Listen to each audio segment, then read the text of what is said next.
The People of the Secret. Chapter 7. What gold did they make? For centuries after Albertus, Bacon, and Lully, the light of alchemy flickers eerily all over Europe.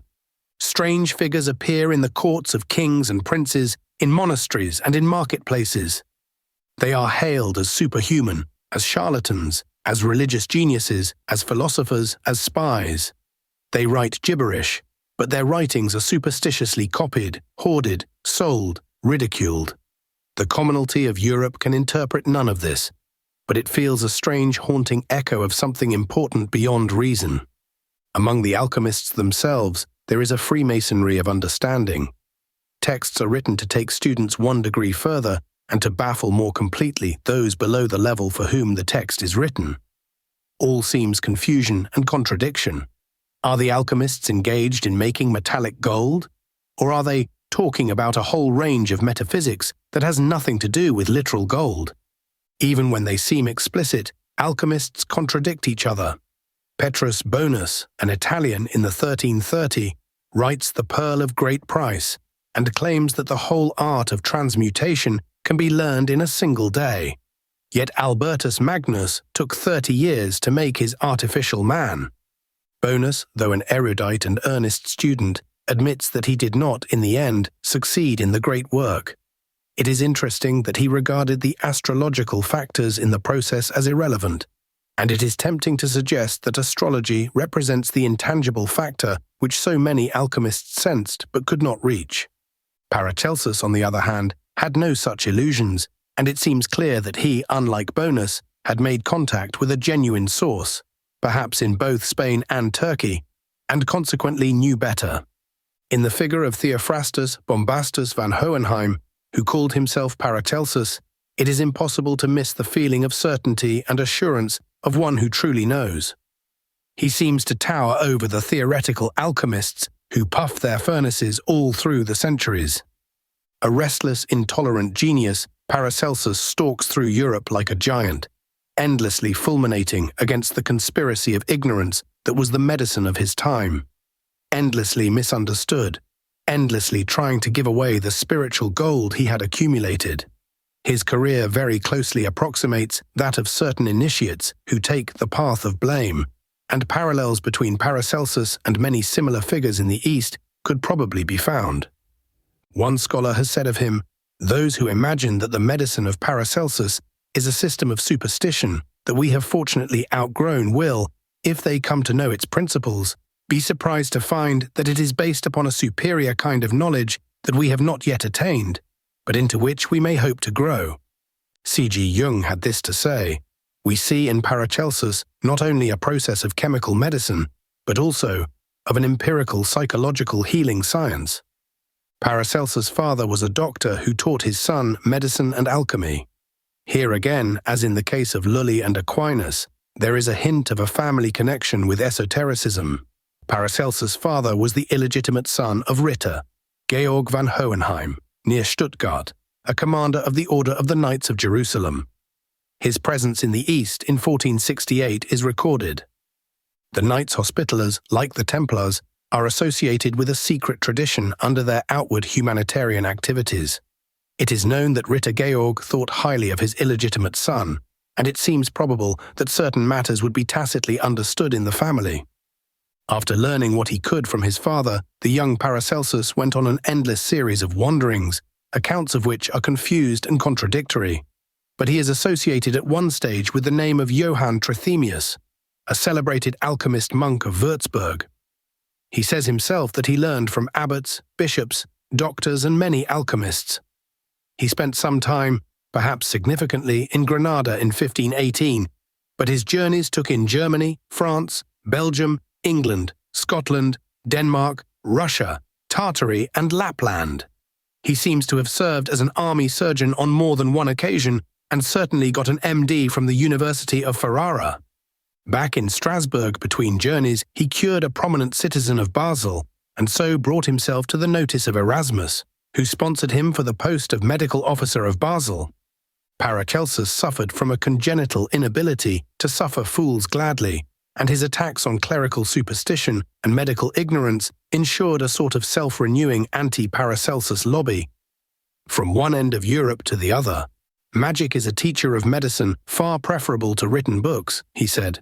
Magic alone, that can neither be conferred by the universities nor created by the award of diplomas, but comes direct from God, is the true teacher, preceptor, and pedagogue in the art of curing the sick. And if our physicians did indeed possess these powers, all their books might be burnt and their medicines thrown into the sea, and the world would be the better of it.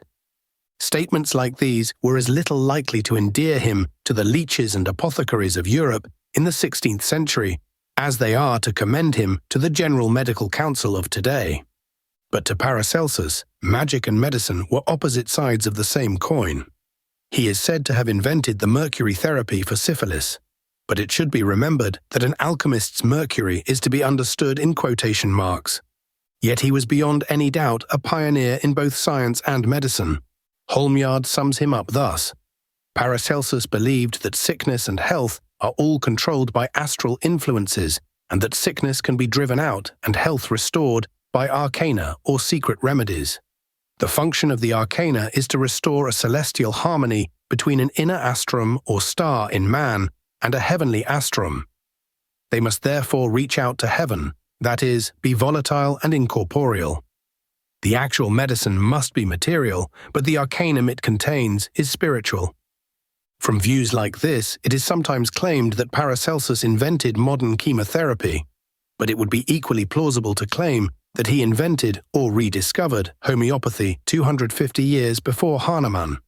This idea would be supported by the legend that Paracelsus cured the plague with a similimum made from infinitely diluted feces. Whether or not he used the homeopathic magic of the minimum dose or the gross allopathic dose, Paracelsus knew principles of inoculation. He may have learned them in Turkey, where they were known from ancient times. Lady Wortley Montagu brought the technique to England from the Middle East in 1721, 78 years before Dr. Jenner was credited with vaccine inoculation.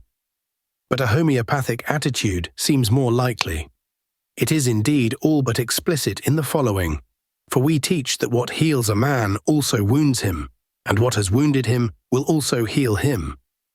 2 centuries before Franz Anton Mesmer, Paracelsus was investigating the effects of magnetism on disease, and in his saying, "There is ice in the sun," he seems to have anticipated Hörbiger by 400 years.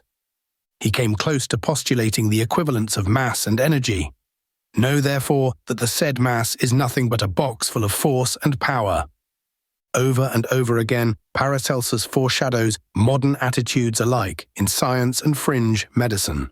The newly born and self-begotten spirit shadows forth its knowledge and intelligence in a figure and by a figure, that is, an image, so long as that figure or image is firmly held without wavering, fluctuation, or dissolution within the seat of the imagination. The first step is to beget the spirit from the star by means of the imagination. Modern positive thinking, the new thought of Henry Thomas Hamblin, the imaginals of Douglas Fawcett's philosophical system, the creative realism of Rolf Alexander, and the imprisoned splendor of Professor Rayner Johnson can all be antedated to Paracelsus and to the source from which he obtained his development. Is anything known about this source? Paracelsus called his longsword Azoth. This sword has become an Aladdin's lamp to Paracelsian legend. The sword was said to remain by his side at all times, even when he slept, and that it had encapsuled in its hilt a djinn which would serve him in all things. For example, bringing him a handful of gold crowns when he was low in funds. If this seems preposterous in the 20th century, it might be noted that a book by a practicing magician published in Austria within the last 10 years gives the procedures in great detail whereby such elemental power may be harnessed. To the personal knowledge of the present writer, an almost identical story attaches to a modern ring, now in a museum. To its former owner, the elemental content of this ring was associated with the appearance of an entity which obtained information, found missing objects, and even arranged the manipulation of material events. The Azoth of Paracelsus gives a significant clue to the source of his capacities. Azoth is the transliteration of a Persian and Arabic Sufi term for essence, the inner quality capable of transforming the nature of man. This inner quality is hidden, secret, and forbidden. Hidden forbidden comes from the same consonantal root as stone, so Paracelsus's azoth equals the hidden transformative substance in man equals the philosopher's stone. Paracelsus, who is on record as preferring water as a drink, had the reputation of being permanently drunk. Almost certainly this derives from his use of wine in analogy. Wine is the symbol of the impalpable force which the Sufis call baraka, and is to be found throughout the whole range of Sufi poetry. In his Philosophia Occulta, Paracelsus gives almost literal versions of Sufic teaching material. Paracelsus certainly visited Spain, but it may be that the sources he was seeking as a young man were no longer available in the familiar locations of Toledo and Granada, and he had to follow the trail to a source in Turkey. The Sufic origin of his development, at any rate, is clear. Paracelsus did not deny the possibility of literal alchemy. He simply indicated that it was not for him. His particular access to higher insights was interpreted in terms of his chief interest, which was to see the nature of disease and to apply the countermeasure indicated by his insight. When appointed to some university lectureship, his possession of knowledge of a totally different kind was so self-evident that he attracted vast crowds of students. But his polemics against self-appointed experts in every field always produced a new crop of dedicated enemies. Within months, his students would be under pressure to desert him, and presently Paracelsus, exasperated and generally a bit bedraggled, would be on the road to somewhere else, stopping only to make some urgent addition to the medical, astrological, and philosophical writings on which he was always engaged. His collected writings were printed in Basel 50 years after his death, and the whole corpus was translated into modern German early this century. At the end of a life which was meteoric, troubled, frustrated, and short, he died at 48, Paracelsus returned to Salzburg old and frail before his time. He made his will on September 2nd, 1541, and is said to have died 3 days later. His enemies have prevailed to the extent that the word bombast was his middle name. The legends that surround his life are pale beside the legends that surround his death. One such says that after making his will, he went to stand on a rocky ledge overlooking Salzburg when assassins, hired by his enemies, hurled him to his death. This story was apparently supported by the discovery, when his body was exhumed in the early years of the 19th century, that he had a fractured skull. Further examination in the 1880, however, showed that this was not a fracture, but the result of rickets. According to another legend, Paracelsus, after making his will, is said to have taken aside his pupil, Dr. André Wendy, and told him that in death he would perform his greatest alchemical experiment. Wendy was to promise that he would dissect his master's corpse and place the pieces in a wooden chest for 3 days. Then at daybreak on the 3rd day, he was to open the chest.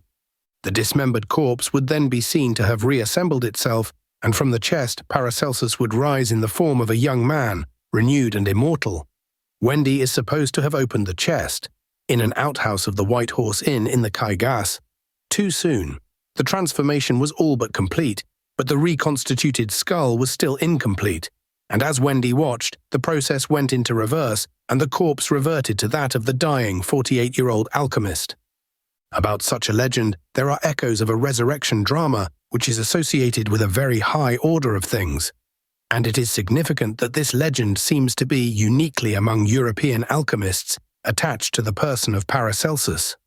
For 700 years, the threads of alchemy seem to connect a whole fabric of European literature, medicine, science, and art.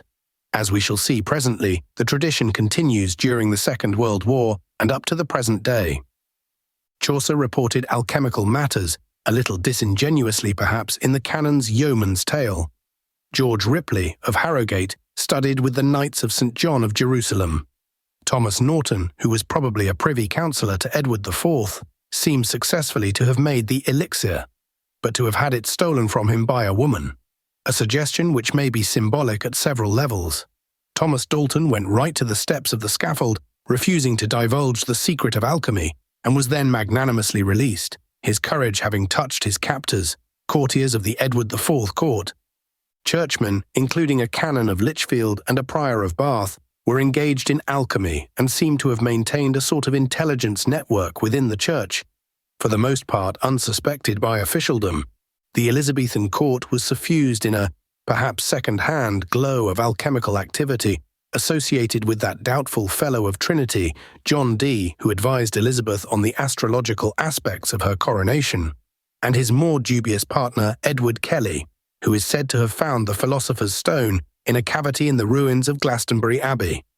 The Bacon-Shakespeare-Marlowe enigma, which is still reducing scholars to incoherence, seems clearly to derive from the presence in Elizabethan times of a group engaged in using literature for the injection of developmental ideas into the 16th century. As always, the identity and location of such activity is deliberately concealed in such a way as to ensure that the details remain impenetrable collectively. Individually, they lead to a maze of false trails which are mutually exclusive. In Scotland, the alchemical tradition was represented as early as the 1200 by Michael Scott of Kirkcaldy. Scott had a place in the Sicilian court of Frederick II, and his reputation as a magician. He foretold the details of the emperor's death and of his own, brought him a mention in the Decameron of Boccaccio and in Dante's Inferno. Sir Walter Scott repeats the tradition that Michael returned to Scotland and is buried with his alchemical books in Melrose Abbey. In all European countries, these strange figures are seen engaged in some extraordinary activity, disappearing in strange circumstances and leaving even stranger legends behind them. But did any of them do what they were ordinarily supposed to be doing? Make tangible gold? Holmyard in Alchemy gives a fascinating review of the historical facts of the hardline alchemists. The most startling and seemingly documented of these is Alexander Seton, an East Coast Scotsman, who in 1602 in Basel apparently turned a crucible of lead into gold, and had as witnesses a professor from the University of Freiburg and Jacob Zwinger, a noted Swiss scholar of the time. Throughout the operation, Seton touched none of the material, merely sitting back and directing the other two, Professor Dienheim and Zwinger, in the proceedings. Seton repeated the same feat with a merchant named Koch, who threw into a crucible containing mercury a pinch of powder and wax handed to him by the alchemist. The result was reported as 6 ounces and 3 grains of 23-carat gold. This became regular practice with Seton. He provided the stone and allowed others to make the transformation. Sometimes he had as many as 6 witnesses. In one case, he transmuted a pair of iron pliers into a pair of gold pliers. He made gold before witnesses in Rotterdam, Amsterdam, Munich, Frankfurt, Strasbourg, Hamburg, and Barcy. If this was conjuring, it was superb. It was also motiveless, for Seton seems to have sought no rewards. Christian, Elector of Saxony, heard of this incredible series of performances and invited Seton to call and demonstrate. The alchemist was on his honeymoon, but with masterly one-upmanship, he sent his Scots servant, William Hamilton, to the court with a pinch of powder. Hamilton, surrounded by the elector's court, promptly made a crucible of undoubted gold. The potentiality of such a human gold mine roused the worst instincts in the elector. Honeymoon or no honeymoon, Seton must be brought to court. The alchemist, apparently without suspicion of what impended, yielded. Immediately Christian had him in his power, he was seized and put to torture. Only when at the point of death was the torture stopped and Seton thrown into a dungeon. Some hint of the intelligent service which existed within the alchemical Freemasonry may be suspected from the fact that a student of alchemy, Michael Sendivogius of Moravia, at once made his way to court and, using the influence of friends, succeeded in visiting the alchemist in his dungeon. Using bribery and wine, Sendivogius succeeded in immobilizing the guard and getting the seriously injured Seton clear of the jail. Picking up Seton's wife on the way, the trio fled to Krakow, where shortly afterwards Seton died of his injuries. Not, however, before bequeathing to his rescuer a quantity of stone. Sendivogius married Seton's widow and, using what was left of the precious powder of projection, went on to make gold at public demonstrations all over Europe. At one, before the Emperor Rudolph II, he handed the emperor the requisite amount of powder and allowed him to make the transmutation himself. What is to be made of such a story? The facts are historical, but Holmyard is driven to say, Rejecting, as we must, the hypothesis that Seton effected genuine transmutations, there would seem to be no alternative but that he was an extremely adroit and plausible impostor. Such a conclusion seems a little shaky on the question of motive. Seton, if he was a con man, gained nothing from his imposture but mutilation and death, nor does he seem ever to have tried to gain anything. Was William Hamilton, the red-haired Scotsman, also an impostor, equally adroit and plausible? And did the gift of Seton's powder automatically turn Sendivogius into a master illusionist? In this triple conjunction, the theory of collusion and imposture seems strained to breaking point. Those who accept the hard-line theory of alchemy have suggested that Seton did have the great secret and regarded himself as a missionary charged with demonstrating to a skeptical Europe the physical aspect of a mighty truth.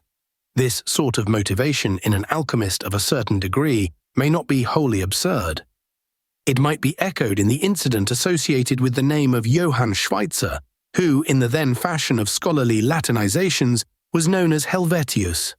Schweitzer was a skeptic about literal alchemy and had written scathingly about gold-making claims.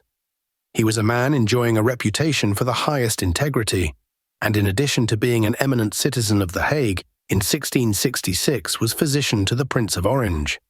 Helvetius had no possible motive for concocting the story of transmutation which he described.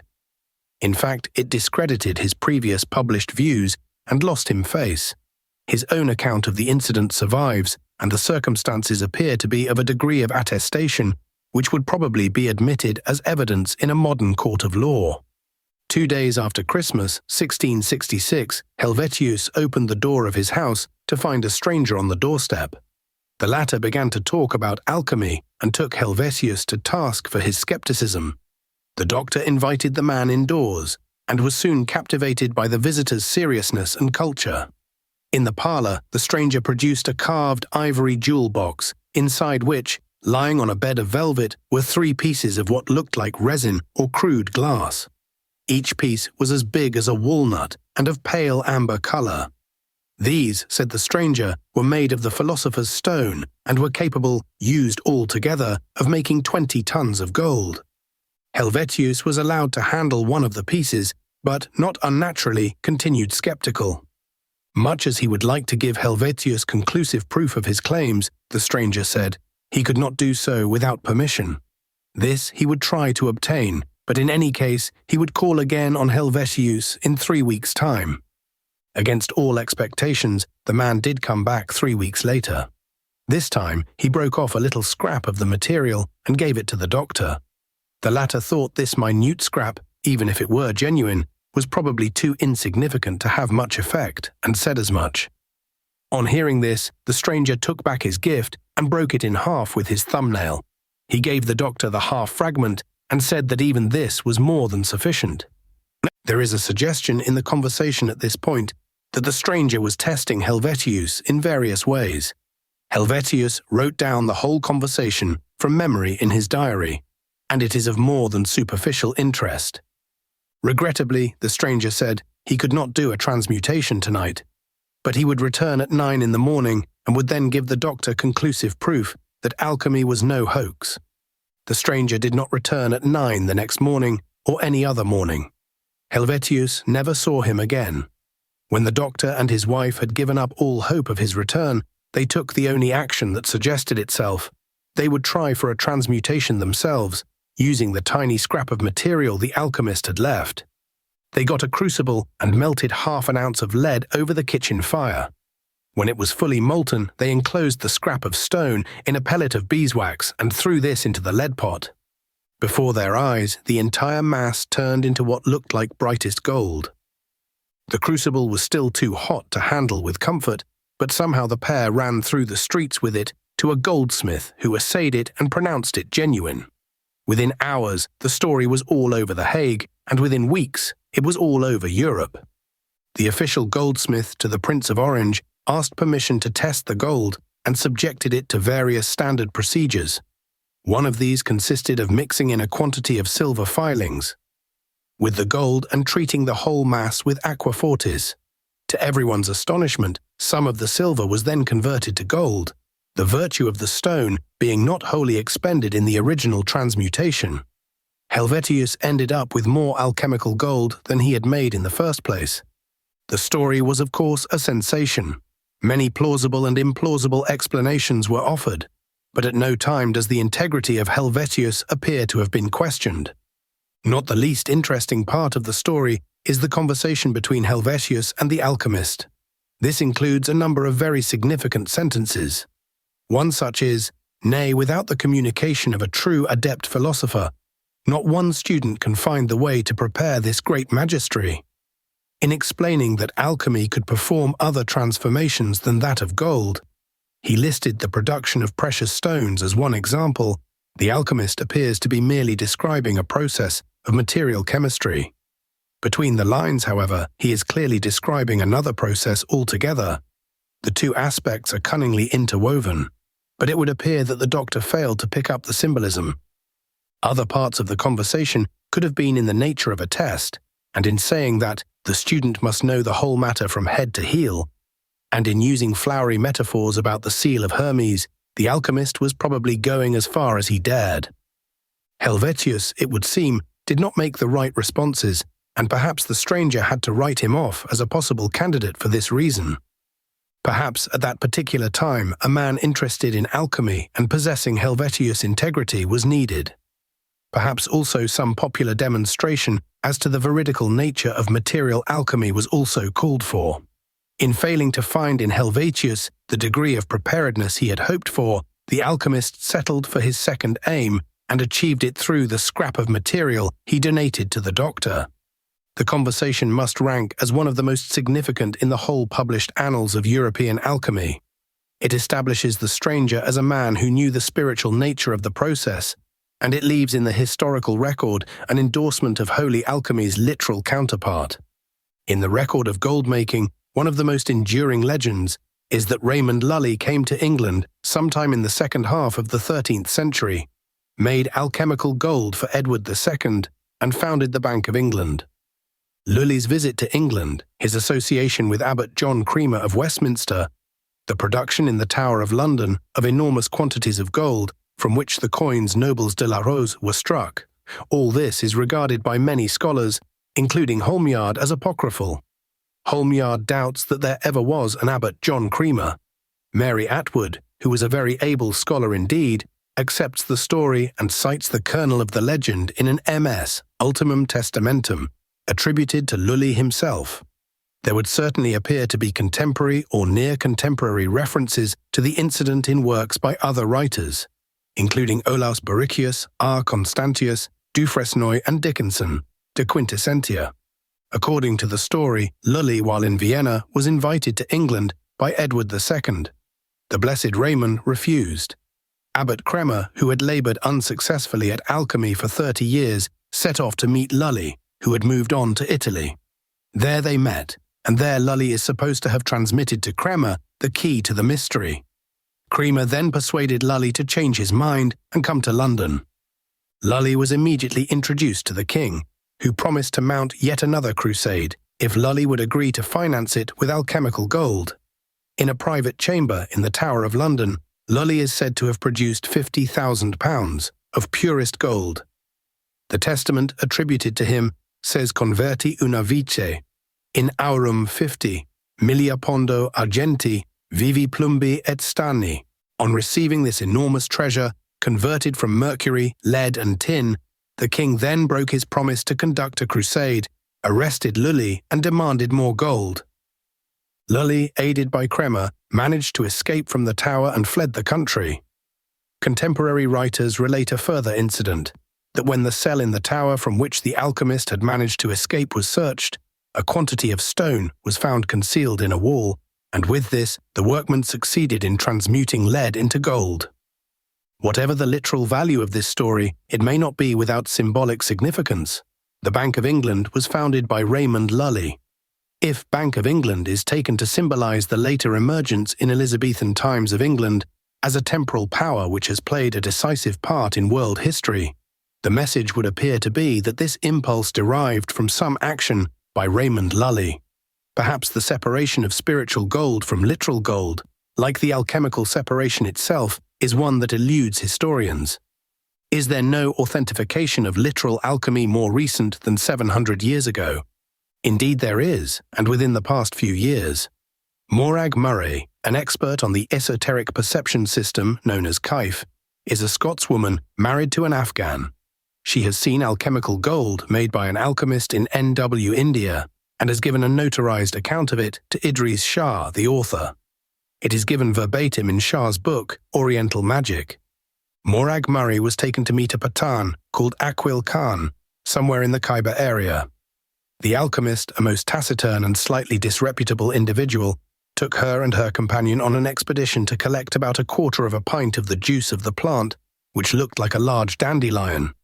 This may have been the so-called soma plant, which figures ad nauseum in Vedic recipes for both alchemy and longevity, and has been tentatively identified as Asclepias acida or Gaiancum viminale.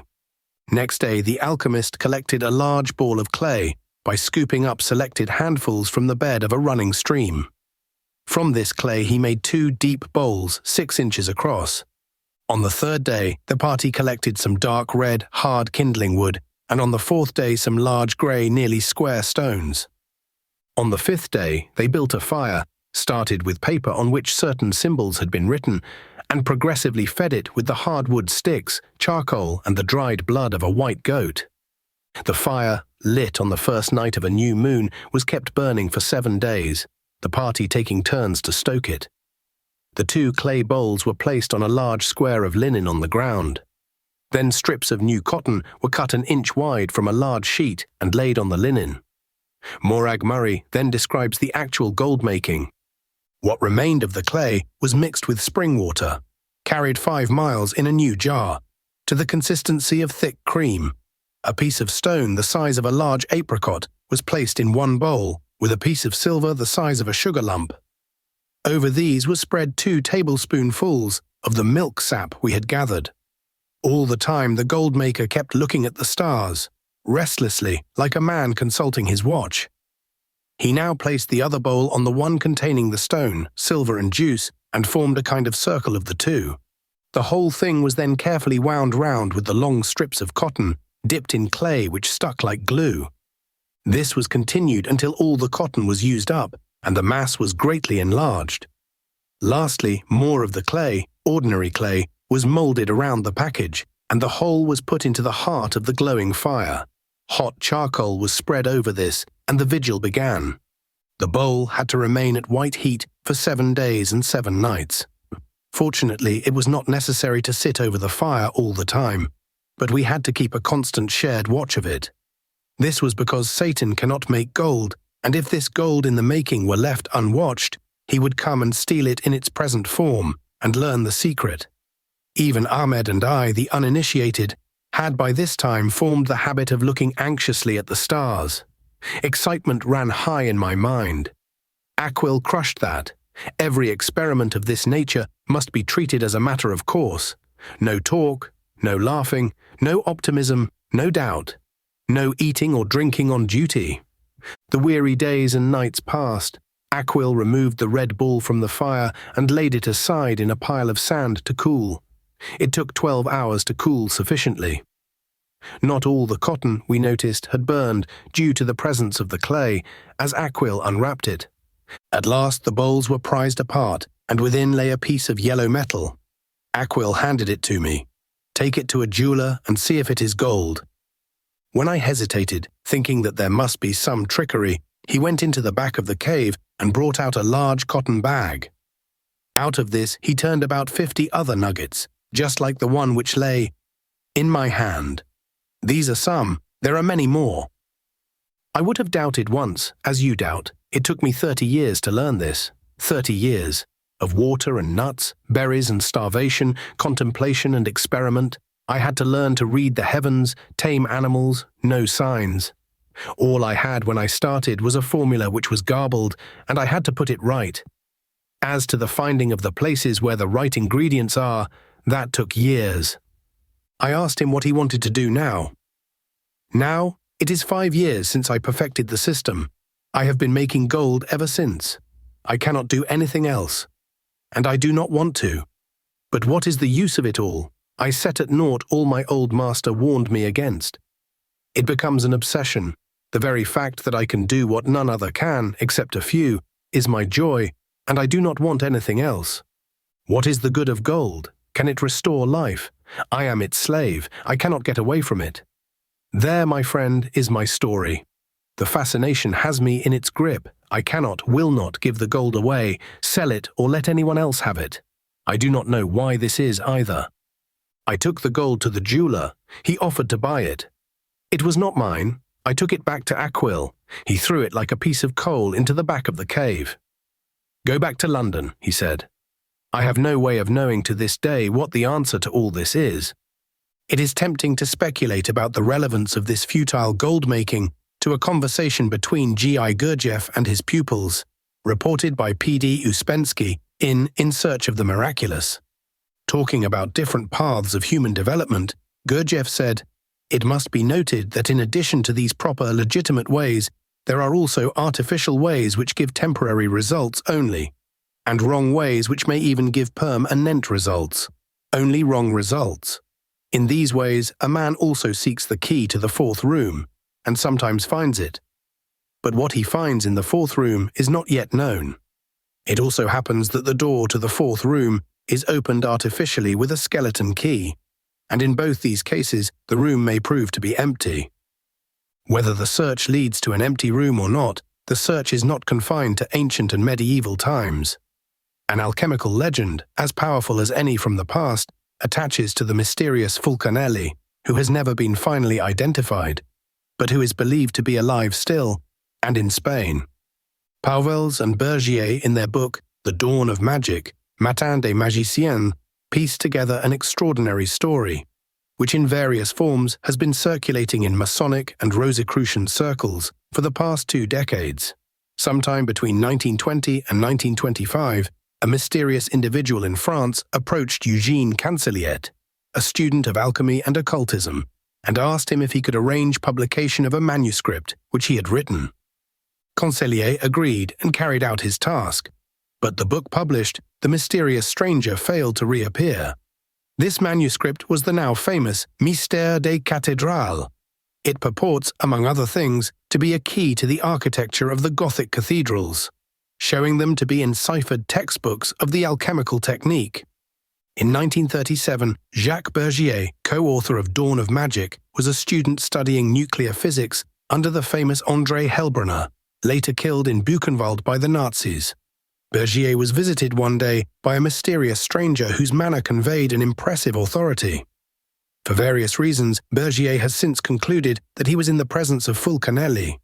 The visitor hinted that Western science was on the verge of discovering the ultimate structure of matter.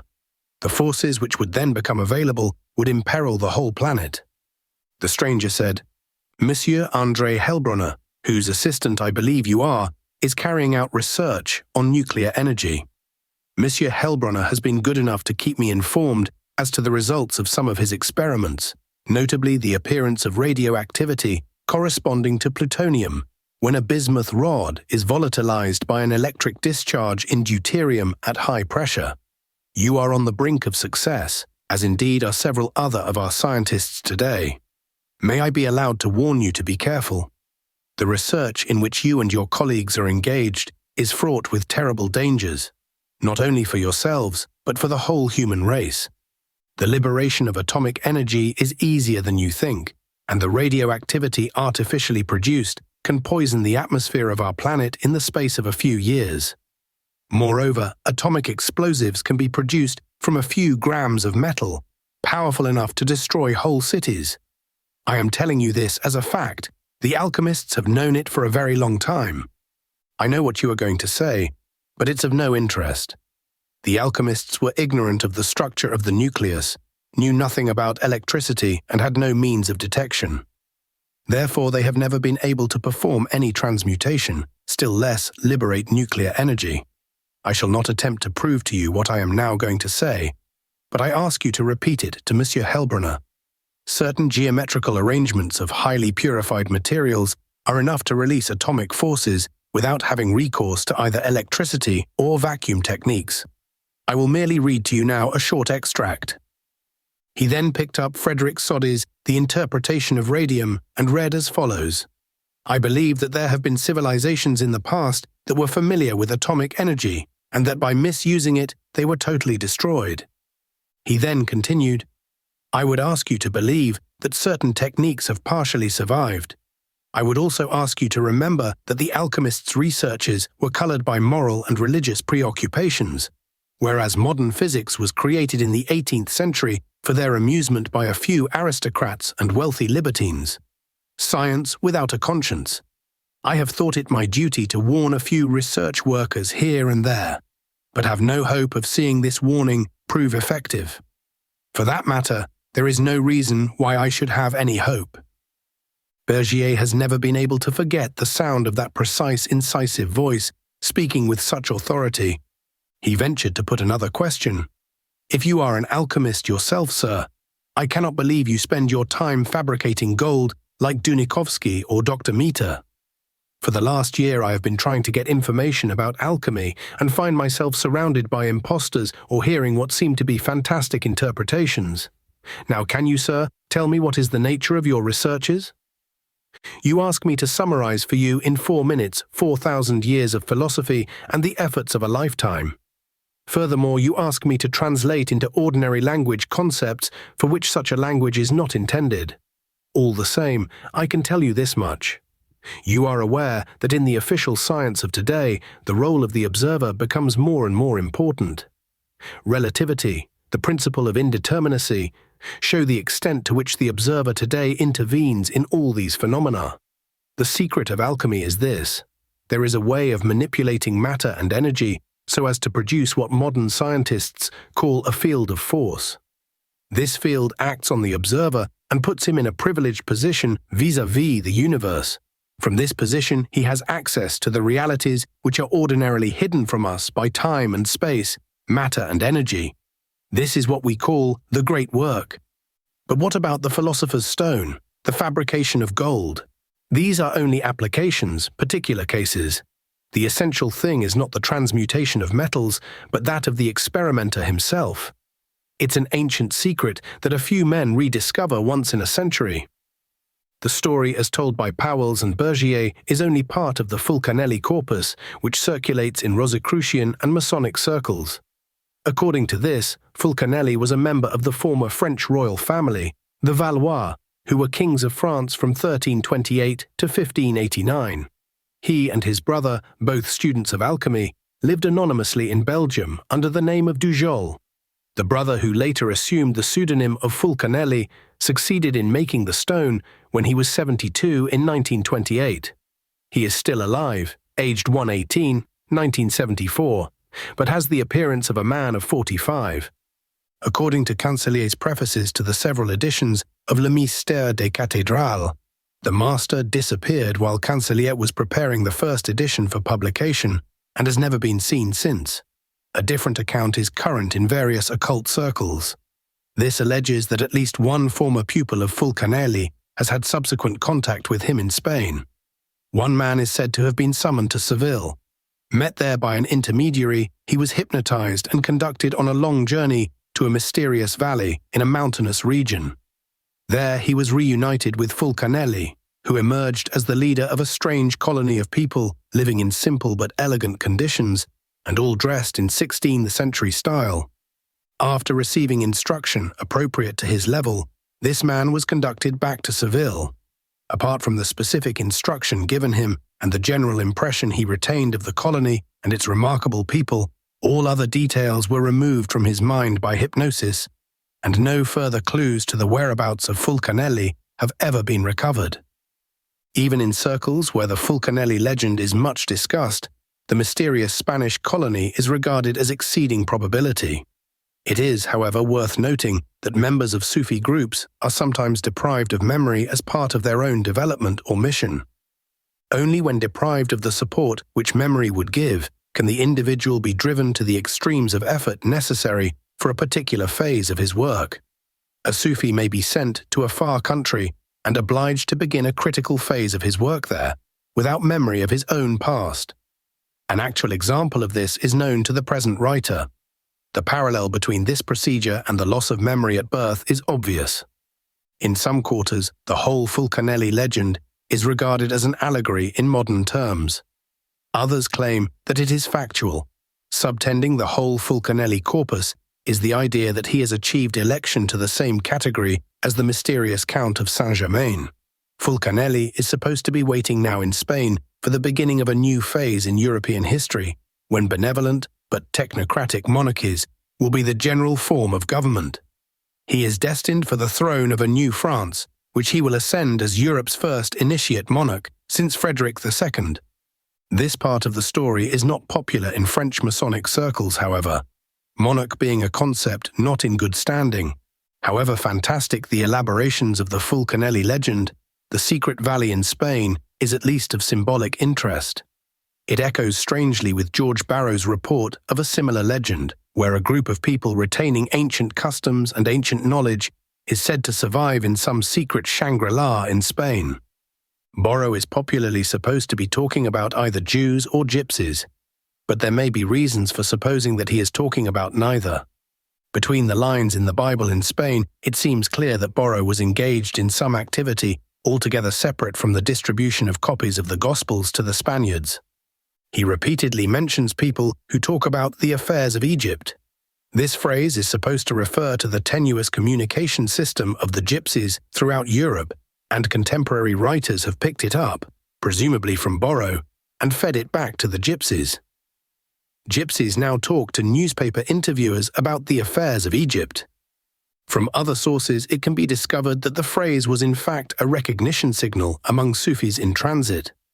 Borrow, incidentally, was an accomplished Orientalist, and in 1884 translated from Turkish into English some of the Mullah Nasruddin corpus of jokes. It is now well known that the Nasruddin stories are teaching material used in Sufic schools as part of a process to awaken a dormant activity of the human mind. That Borrow knew of the secondary nature of the Nasruddin corpus is indicated in some guarded sentences with which he ends his translation.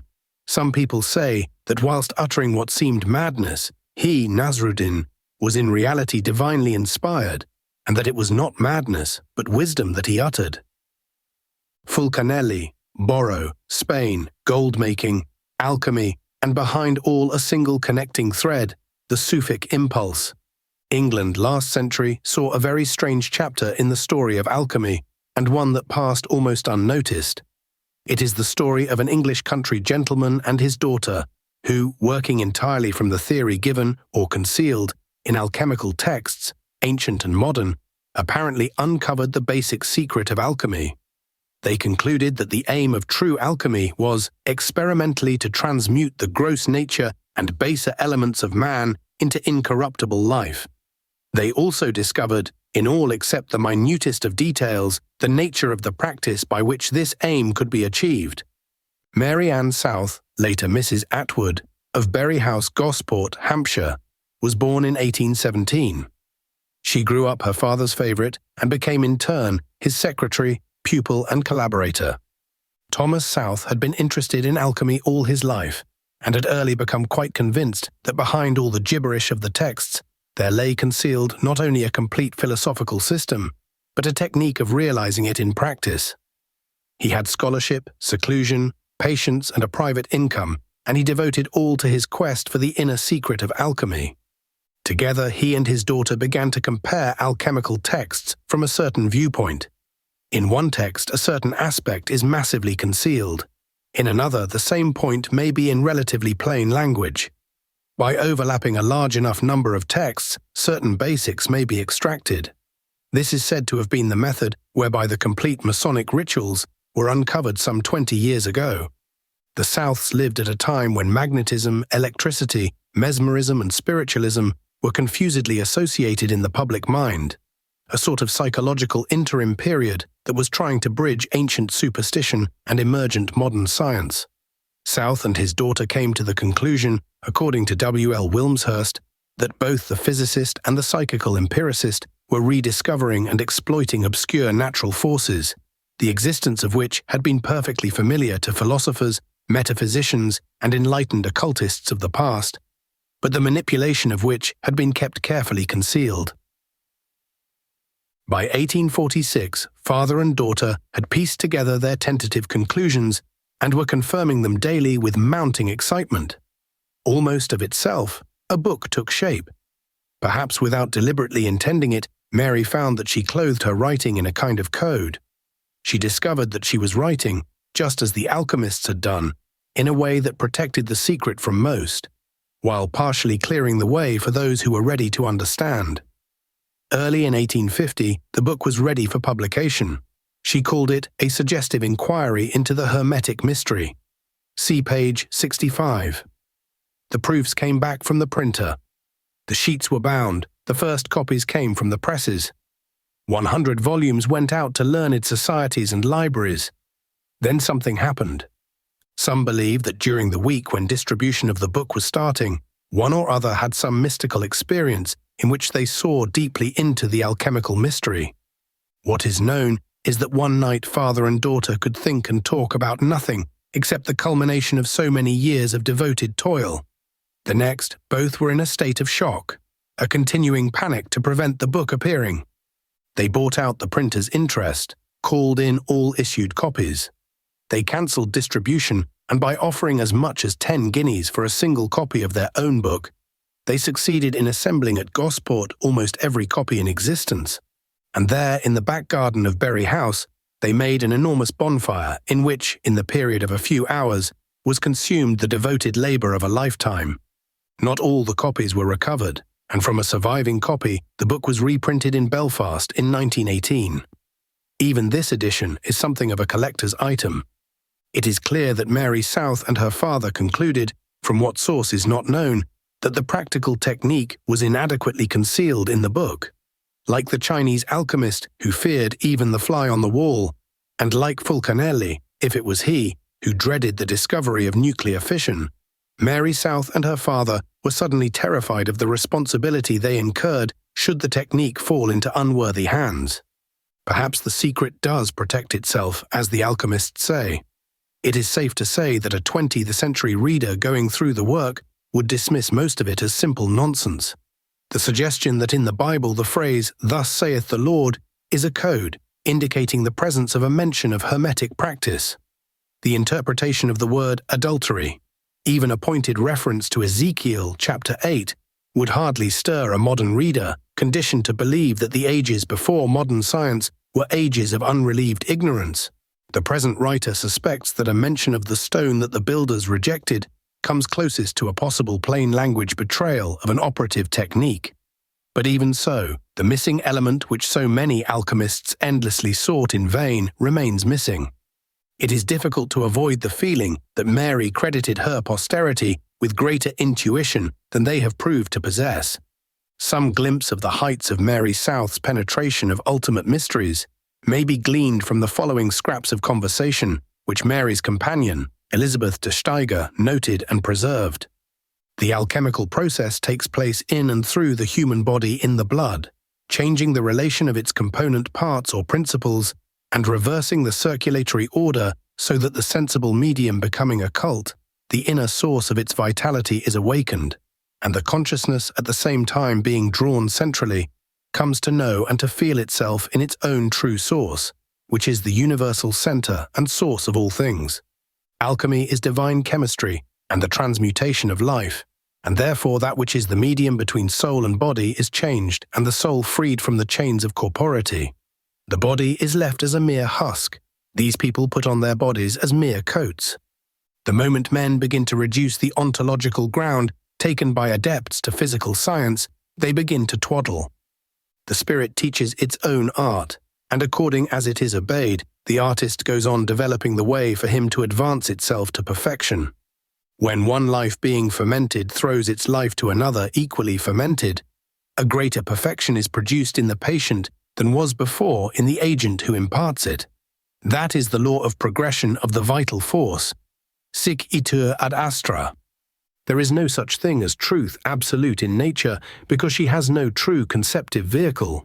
All her conceptive life is deformed and falsified, so that, as Raymond Lully says, the pure matter of the philosophers is not to be found on earth. The speech of mind uttered into the pure ether qualitates and specificates. The ether is twofold, the mundane which is full of the false forms, the pure which is not of this world but is connected with the suprasensual life.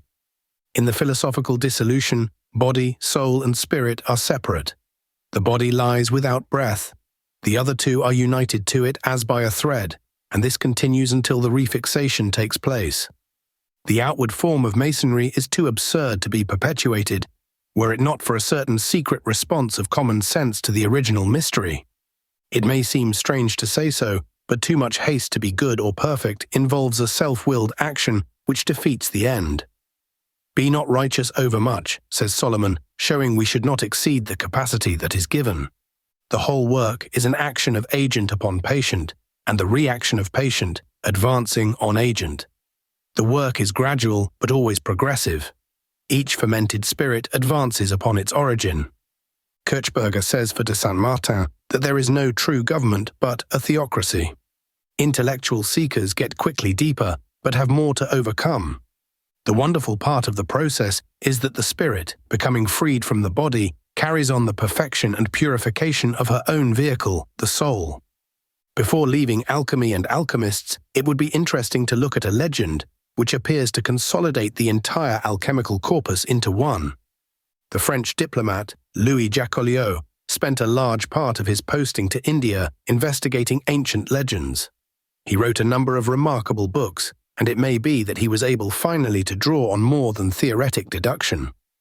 His books include Voyage aux ruines de Golconde, Voyage au pays des Bayadères, Voyage au pays des Perles, Voyage au pays des éléphants, Voyage au pays des fakirs, Charmeurs, and Voyage aux ruines de Bijapur.